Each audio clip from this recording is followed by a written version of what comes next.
Je m'appelle Ethan, et voici l'histoire de ma survie, de ma lutte dans un monde dévasté, où chaque jour est une bataille contre un ennemi invisible et mortel.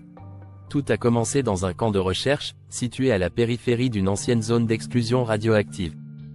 Nous étions une équipe de scientifiques, chargés de surveiller la propagation des radiations et d'étudier leurs effets à long terme sur la faune et la flore. C'était un endroit isolé, loin de tout, mais nous avions l'habitude de cette solitude. Jusqu'à ce que tout bascule. Ce jour-là, une série d'explosions lointaines a déchiré le silence glacial qui enveloppait le camp. Les sirènes d'alarme se sont mises à hurler, et la panique s'est rapidement emparée de nous. Les chercheurs couraient dans toutes les directions, essayant de comprendre ce qui se passait, mais il n'y avait aucune explication. J'ai tenté de garder mon calme, mais une lumière intense et aveuglante a embrasé l'horizon, suivie d'une onde de choc qui m'a projeté au sol. Lorsque j'ai réussi à me relever, tout était méconnaissable. Le camp était détruit, les tentes soufflaient, les véhicules réduits à des carcasses fumantes. Je devais fuir avant que la radiation ne me consume. J'ai couru vers un bunker souterrain situé à quelques centaines de mètres de là. C'était notre refuge en cas d'urgence, et je priais pour que les filtres d'air fonctionnent encore. L'entrée était dégagée, et je m'y suis précipité sans réfléchir. Une fois à l'intérieur, j'ai fermé la lourde porte métallique derrière moi et me suis effondré sur le sol, le corps tremblant, la tête bourdonnante. Le silence oppressant du bunker était interrompu seulement par le grincement du métal au-dessus de moi et le bruit lointain des explosions qui semblaient ne jamais cesser. J'étais seul, coupé du reste du monde, et je ne savais pas combien de temps je pourrais tenir. Les jours qui ont suivi ont été une épreuve. La solitude pesait sur moi, et chaque seconde était marquée par la peur de manquer de nourriture, d'eau, d'oxygène. J'ai rationné les provisions qui étaient entreposées dans le bunker, comptant chaque bouteille d'eau, chaque conserve. J'ai essayé de maintenir un semblant de routine, mais le temps semblait s'étirer à l'infini. Lorsque j'ai enfin eu le courage de sortir, c'était pour découvrir un paysage transformé en enfer. La forêt qui entourait notre camp était maintenant un désert calciné, les arbres se dressaient comme des spectres carbonisés, et l'air était lourd de poussière radioactive. Chaque respiration me brûlait les poumons, et je n'avais qu'une seule obsession, trouver de l'eau potable. Les premiers jours en dehors du bunker ont été une lutte constante. L'air était irrespirable, et chaque instant à la surface était une menace pour ma vie. J'ai exploré les ruines des petites villes autour de la zone d'exclusion, mais tout avait été pillé ou était contaminé. J'ai fini par trouver un vieux hangar, caché sous les ruines d'une zone industrielle. Là, j'ai découvert des bidons d'eau scellés et des provisions.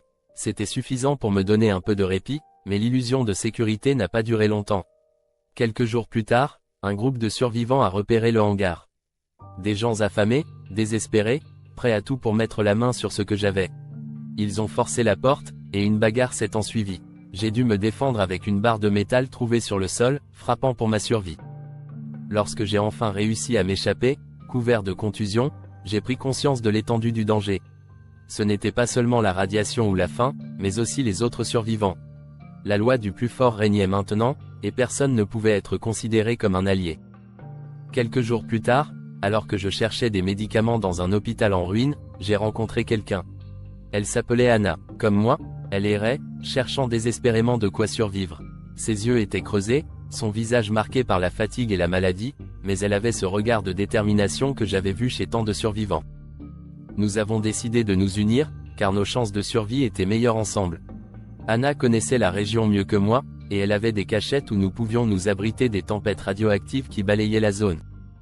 Un jour, nous avons trouvé des conserves dans un supermarché délabré, mais la joie a été de courte durée. Après avoir mangé, nous avons réalisé que les conserves étaient contaminées. La fièvre nous a cloués au sol pendant des jours, et nous avons dû nous battre contre l'empoisonnement, chacun de nous craignant de ne jamais se réveiller. Le bunker que nous avions trouvé ne nous protégeait plus de la faim et de la fatigue qui nous rongeaient de l'intérieur. Lorsque l'hiver nucléaire a commencé, la température a chuté à des niveaux insoutenables. Nous n'avions rien d'autre à faire que de brûler tout ce que nous trouvions, des meubles, des débris, pour essayer de conserver un peu de chaleur. Le ciel restait d'un gris éternel, et chaque jour ressemblait au précédent, sans lumière, sans espoir. Les nuits étaient les pires, avec le froid mordant et l'obscurité totale qui semblait aspirer le peu de force qu'il nous restait. Nous avons commencé à entendre des bruits, des murmures qui n'étaient que des échos de notre propre désespoir. Un soir, alors que nous étions recroquevillés autour d'un maigre feu, Anna a murmuré qu'elle avait repéré une petite communauté à quelques kilomètres de là. Elle pensait qu'il pourrait avoir des provisions, peut-être même un peu de chaleur. C'était risqué, mais nous n'avions plus le choix. Nous avons décidé de tenter notre chance. Après des jours de marche pénible à travers la neige et les débris, nous sommes arrivés près de la communauté. Ils vivaient dans des ruines, barricadés derrière des murs de fortune, armés et méfiants. Au début, nous avons cru que nous avions trouvé un endroit sûr, mais il est vite apparu qu'ils n'étaient pas accueillants. Ils nous ont capturés, nous forçant à travailler pour eux en échange de maigres rations. Leur loi était brutale, et la moindre erreur était punie sévèrement. Nous avons dû prouver notre utilité, accomplir des tâches épuisantes sans jamais savoir si nous serions libérés. Les jours se sont transformés en semaines, et chaque journée était une nouvelle épreuve. Nous travaillions sous la menace constante de leurs armes, nos corps affaiblis par le manque de nourriture et le froid. Anna et moi avions à peine le temps de nous parler, mais nous savions que nous devions trouver un moyen de nous échapper. La nuit, lorsque tout était calme, nous élaborions des plans, chuchotant dans l'obscurité, espérant que personne ne nous entendrait. Nous savions que notre seule chance était de fuir pendant une des tempêtes radioactives, lorsque la vigilance des gardes serait relâchée. L'occasion s'est finalement présentée. Une nuit, alors qu'une tempête se levait, nous avons décidé de tenter notre chance. Le vent hurlait à travers les ruines, soulevant des nuages de poussière radioactive qui réduisaient la visibilité à presque rien. C'était notre seule chance. Nous avons rampé hors de notre abri, avançant prudemment, évitant les patrouilles. Le froid était insupportable, chaque bouffée d'air brûlait mes poumons, mais l'adrénaline nous poussait en avant. Nous avons réussi à franchir les barricades et à nous enfuir dans la nuit. Traverser la zone hautement contaminée était une autre épreuve. Même avec nos combinaisons anti-radiation, je pouvais sentir l'air brûler ma peau. Chaque pas devenait une lutte contre la mort elle-même. Anna était épuisée, et je devais souvent l'aider à avancer, la soutenir pour qu'elle ne s'effondre pas. Nous avancions lentement, évitant les flaques d'eau verdâtres et les carcasses d'animaux qui jonchaient le sol. Les compteurs Geiger crépitaient sans arrêt, un rappel incessant de notre mortalité. Les jours suivants ont été marqués par la lutte constante pour éviter l'infection de la blessure d'Anna.